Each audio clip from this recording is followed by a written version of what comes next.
నమస్తే. ఈరోజు న్యూస్ అనాలిసిస్లో ముందుగా దిశ పేపర్లో వార్తలను చూద్దాం. రిటైర్మెంట్ వయసు పెంపట సమాలోచనలు చేస్తున్న రాష్ట్ర ప్రభుత్వం. ఎంప్లాయీస్ ఎలా రిసీవ్ చేసుకుంటారన్నారా, కలిగే లాభ నష్టాలపై చర్చ, ఉద్యోగ విరమణ బెనిఫిట్స్ వాయిదా కోసమే. ఏడాది పెంపుతో సుమారు 9,000 కోట్లు వెసులుబాటట. ఉద్యోగ రిటైర్మెంట్ వయసు కేసీఆర్ ప్రభుత్వం ఉన్నప్పుడు రిటైర్మెంట్ వయసు 58 సంవత్సరాలు ఉంటే ఆయన దాన్ని 62 చేసిండు, 3 సంవత్సరాలు పెంచిండు. 61 చేసిండు, 3 సంవత్సరాలు పెంచిండు. దాన్ని ఇప్పుడు ఇంకో సంవత్సరం పెంచి 62 చేద్దామని రేవంత్ రెడ్డి అంటాడట. ఎట్లా ఉంటుంది మనకి? ఎంప్లాయీస్ ఎట్ రిసీవ్ చేసుకుంటారు, ప్రభుత్వానికి మైలేజ్ ఎట్ అవుద్ది, అన్ఎంప్లాయీస్ ఎట్ రిసీవ్ చేసుకుంటారు నిరుద్యోగులు అనే ఒక చర్చ పెట్టారట. ఎంత దారుణమైన పని అంటే, ఉద్యోగుల రిటైర్మెంట్ వయసు 58 సంవత్సరాలు ఎన్నో దశాబ్ద కాలాల నుంచి ఉంది, ఈ ఏడాది కాదు.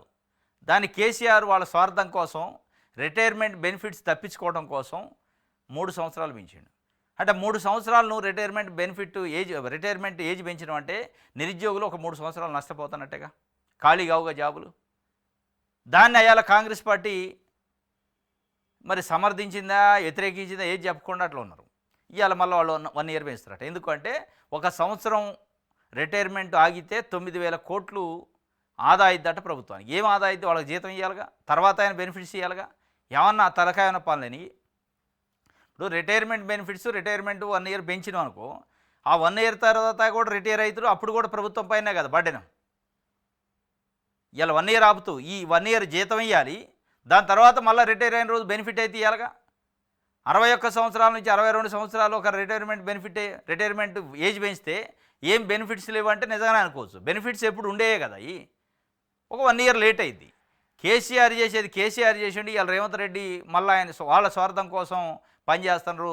అంటే బురదలో కాలేసుకొని రోడ్డు గట్టెక్కినట్టుంది. అంటే మనం ఉన్నాం ప్రస్తుతం, మనకి ఎందుకు ఏదో పెంచుదాం, డొల్లిద్దాం, అయిపోయా, తర్వాత వచ్చేటోడు వాడు వాడు పడతాడని కేసీఆర్ చేసిండు, వీళ్ళు అది చేస్తాం. దీనికోసం చేస్తున్నట. ఇది తప్పనిసరిగా నిరుద్యోగుల్లో అయితే తీవ్రమైన వ్యతిరేకత వద్ద, ప్రజల్లో కూడా వ్యతిరేకత వద్ది. మీ స్వార్థాల కోసం, మీ క్యాలిక్యులేషన్లు, మీ లెక్కల కోసం రిటైర్మెంట్ వయసు పెంచడమైంది. కింద ఉన్న నిరుద్యోగులు ఉద్యోగాలు లేక రోడ్ల మీద తిరుగుతుంటే ఉన్న వాళ్ళకి ఏజ్ పెంచుకుంటూ కూర్చుంటారు మీరు. రైట్, ఇది ఒక వార్త. ఖరీదైన అవినీతట. పిఓబి డేటా కరెక్షన్ కోసం లంచం, గుంటకు ₹1,00,000 వరకు డిమాండ్. మొదటి వరుసలో ఆర్ఐలు, తహసీల్దార్లు బాధితులకు ఫోన్లు చేసి మరీ బేరం. సంఘం నేతలు చెప్పినా డోంట్ కేరు. కష్టంగా మారిన భూ సమస్యల పరిష్కారం. రెవెన్యూ శాఖలో అవినీతి పెరిగిందన్న ఆరోపణలు వినిపిస్తున్నాయి. ఇటీవల ఏసీబీ కేసులో పట్టుబడే అధికారులు స్వాధీనం చేసుకున్న నగదు సంఘటనలే ఇందుకు నిదర్శనంగా నిలుస్తున్నాయి. కొందరు ఆఫీసర్లు లంచాన్ని ఖరీదైందిగా మార్చేశారని చర్చ నడుస్తుంది. భూ సమస్యల పరిష్కారం కోసం గుంటకు ₹1,00,000 వరకు డిమాండ్ చేస్తున్నారని ప్రచారం జరుగుతుంది. దీంతో అధికారులు తప్పిదం వలన, సాంకేతిక కారణాల వలన ఏర్పడిన భూ సమస్యలు పరిష్కరించుకోవడం రైతులు, భూ హక్కుదారులకు తలకమించిన భారంగా మారింది. రంగారెడ్డి, మేడ్చల్, సంగారెడ్డి, వికారాబాద్, యాదాద్రి భువనగిరి జిల్లా, సూర్యాపేట జిల్లా లాంటి జిల్లాలలో ఖరీదైన లంచం నడుస్తుందట. గుంటకు ₹1,00,000.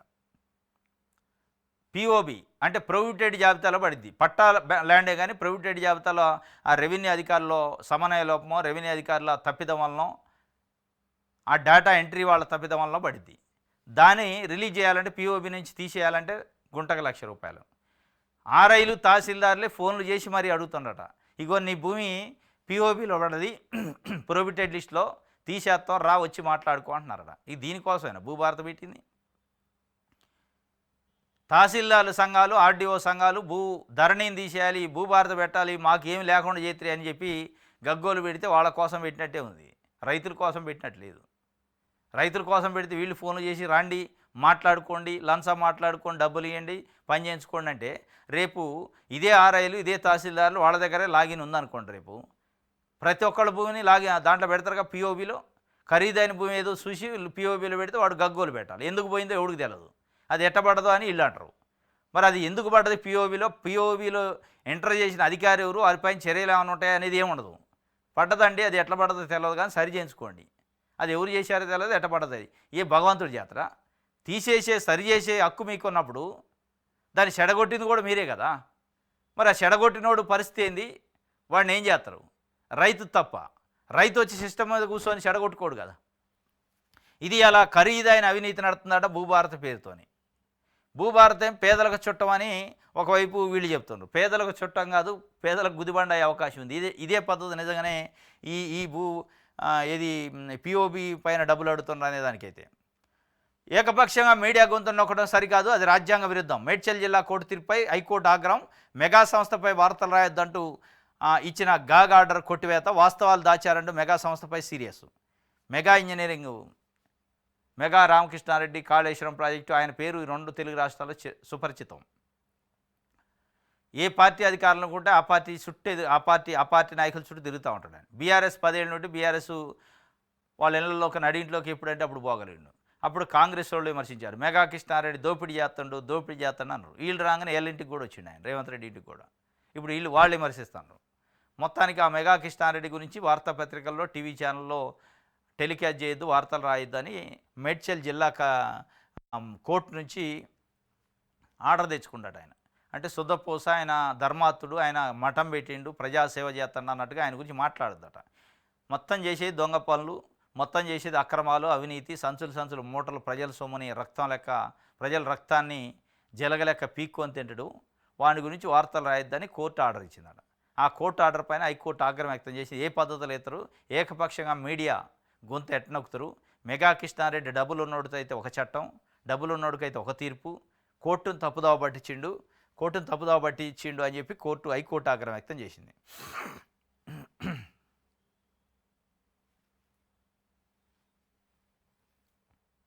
అందరు చూద్దాం. ఉద్యోగుల డిమాండ్లకు పచ్చజెండా, పెండింగ్ బిల్లుల చెల్లింపు గ్రీన్ ఛానల్. రేపు కేబినెట్ భేటీల నిర్ణయం. ఒక డిఏకు సుముఖం, 2వ డిఏపై చర్చ. ఆర్థికత అంశాల దాదాపు అన్నింటిపైన సానుకూలమే. ఏటా సాధారణ బల్లీలకు సుముఖత. రైతు భరోసా, రైతు బీమా, బోనస్లపైన కూడా చర్చట. యువ వికాసం పైన చర్చించడానికి మంత్రిమండలి సమావేశం ఉంది. దాంట్లో ప్రధానంగా ఉద్యోగుల డిమాండ్లు ఆర్థిక క్లియర్ చేద్దాం. ఆర్థిక అంశాలు డిఏలు, ఒక డిఏకి అయితే ఓకే అట, కానీ 2వ డిఏ పైన కూడా చర్చ ఉంటుందట. ఇంకోటి రైతు భరోసా, రైతు బీమా, ప్రధానంగా చర్చ ఉంటుందట. మరి చర్చ ఉంటే కాదు, చర్యలు ఉండాలి. చర్చించి వదిలేస్తే మళ్ళా జనాలు తిట్టుకుంటారు. గోదావరి బనకచెర్ల అనుసంధానం ఒప్పుకోం. ప్రాజెక్టు అడ్డుకునేందుకు ఛాయశక్తుల ప్రయత్నిస్తాం. త్వరలోనే కార్యాచరణ. ఇప్పటికే కేంద్రానికి ఫిర్యాదు. గోదావరిలో నీళ్లు లేవనే ఏపీ ఇప్పుడు ఏ నీటిని తరలిస్తుందని మంత్రి ఉత్తమ్ కుమార్ రెడ్డి చెబుతుండు. గోదావరి బనకచెర్ల అనుసంధానం ఒప్పుకోం రాసి వదిలితే కాదు కదా. చట్ట ప్రకారం పనిచేయట్లే. ఉత్తరం రాస్తే చట్ట ప్రకారం పనిచేయడానికి మీరు పనిచేయట్లే, వాళ్ళు పనిచేయట్లే. ప్రభుత్వాలు చట్టాన్ని అమలు చేసే ప్రభుత్వాలు, అధికారులు, యంత్రాంగాలు చట్టాన్ని అమలు చేయట్లే. బలవంతంగా డిమాండ్ చేసి, గొడవ చేసి, ధర్నాలు చేస్తే తప్ప ఉట్టిగా ఆగవి. మీరు ఉత్తరం రాస్తే వాళ్ళు ఆపుతారా ఏంది? ఇవాళ ఎన్డీఏ కూటమి ప్రభుత్వం ఉంది ఆంధ్రాలో, అదే కేంద్రంలో. వాళ్ళు ఏకపక్షం వ్యవహరించే అవకాశం ఉంటుంది కాబట్టి ఢిల్లీ స్థాయిలో, జాతీయ స్థాయిలో దేశానికి తెలియజేయాలి, మాకు అన్యాయం జరుగుతుంది, అన్యాయం చేస్తున్నారు మోడీ, చంద్రబాబు నాయుడు కలిసి అని. ఎక్కడా ఏది ఎప్పుడు లేదు, ఉత్తరాలలో చెప్తున్నారు తప్ప మిగతా ఏమి లేదు.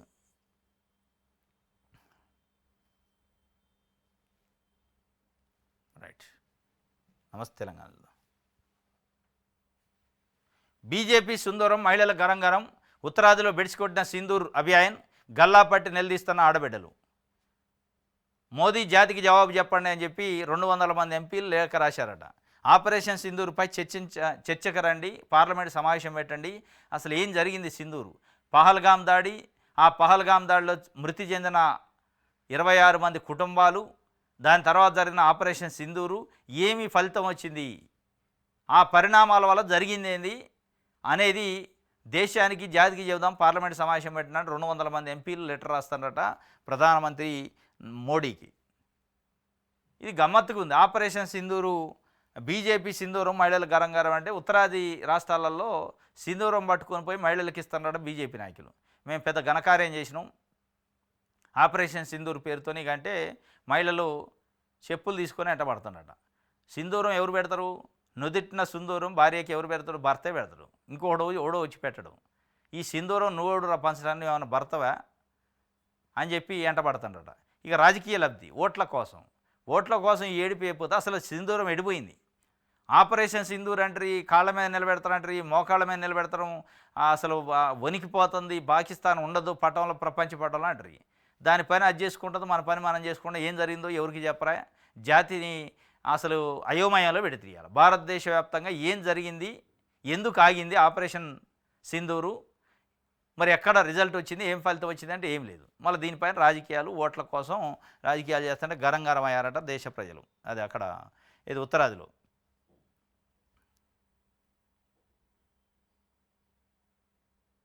రైట్.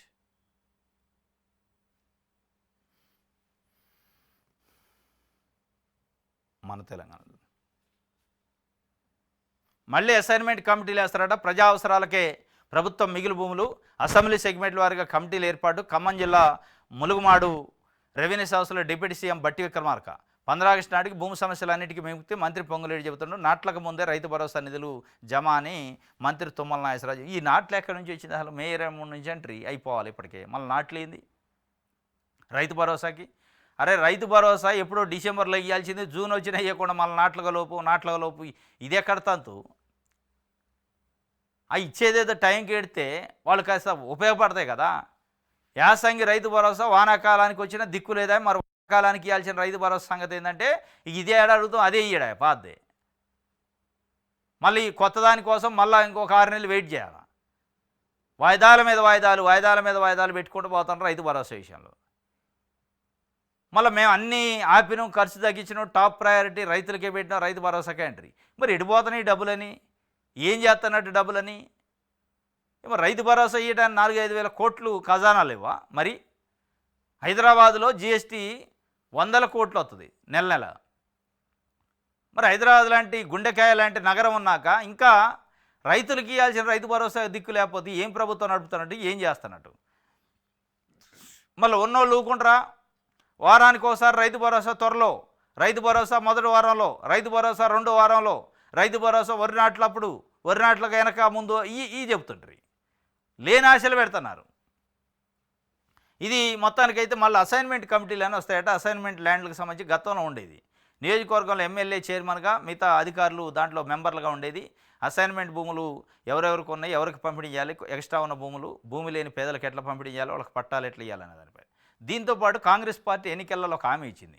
అసైన్మెంట్ ల్యాండ్లు, లావన్ పట్టాలు ఇప్పటిదాకా అనుభవిస్తున్న వాళ్ళకి రెగ్యులర్ పట్టాలు ఇవ్వాలి అని చెప్పి ఒక హామీ ఇచ్చింది. పట్టాలు ఇస్తామని చెప్పారు.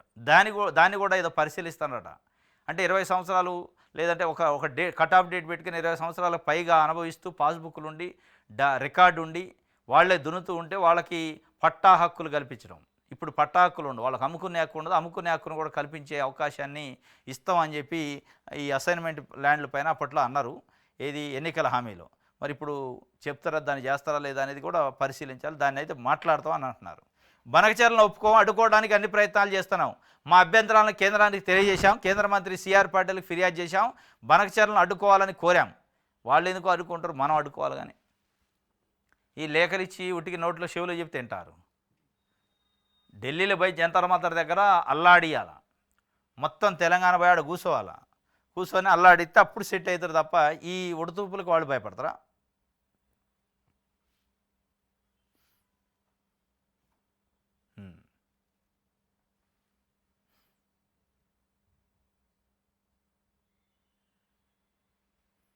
రైట్. ఇది సాక్షి చూద్దాం.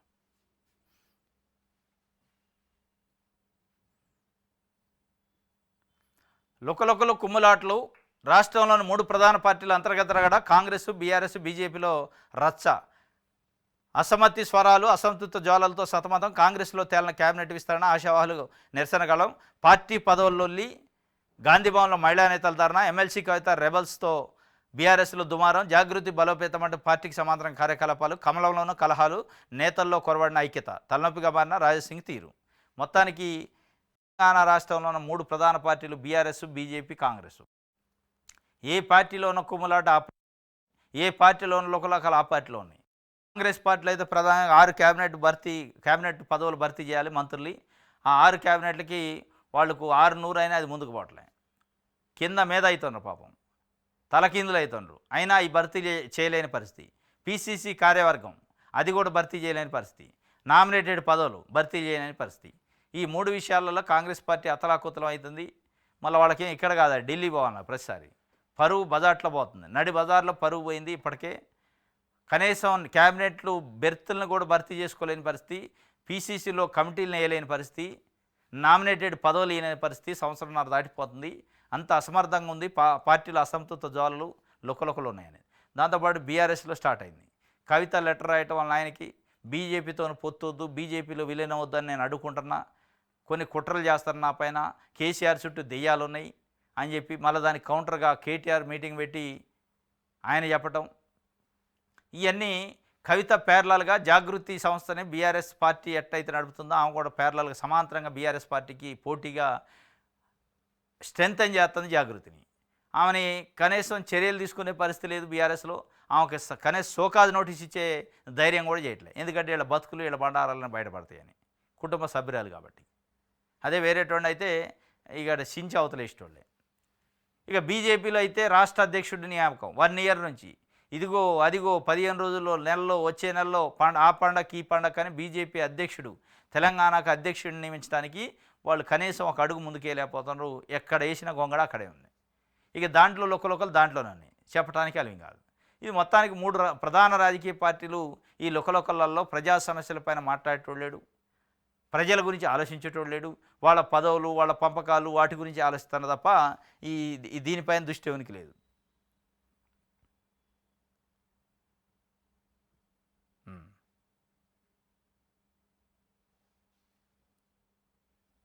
రైట్.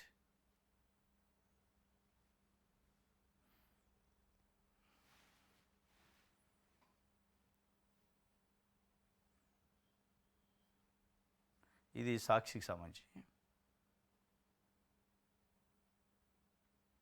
రేపు కేబినెట్ పలు కీలక అంశాల చర్చ, సీఎం అధ్యక్షతన మంత్రిమండలి సమావేశం, కాళేశ్వరం ప్రాజెక్టుపై విజిలెన్స్ కమిషను, ఎన్డీఎస్ఏ ఇచ్చిన నివేదికపై నిర్ణయం, గౌరవ వేతనం లేకుండా ఆదర్శ రైతుల నియామకం, ఉద్యోగుల ఆర్థికేతర అంశాల ఆమోదం, ఒక డిఏ అయినా ఇచ్చే ఛాన్సు, రాజీవ్ యువ వికాసం, వానాకాలం పంటలు, ఇంధనమిళ్లపై కూడా ఇలా రేపు కేబినెట్ 5వ తారీఖు కేబినెట్ సమావేశాలు ఇవన్నీ ప్రధానంగా ఉండే అవకాశం ఉందట.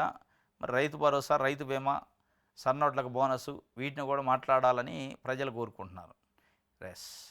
ఇది ఈరోజు న్యూస్ అనాలిసిస్. రేపు తాజా వార్తలతో తిరిగి కలుసుకుందాం. Thank you.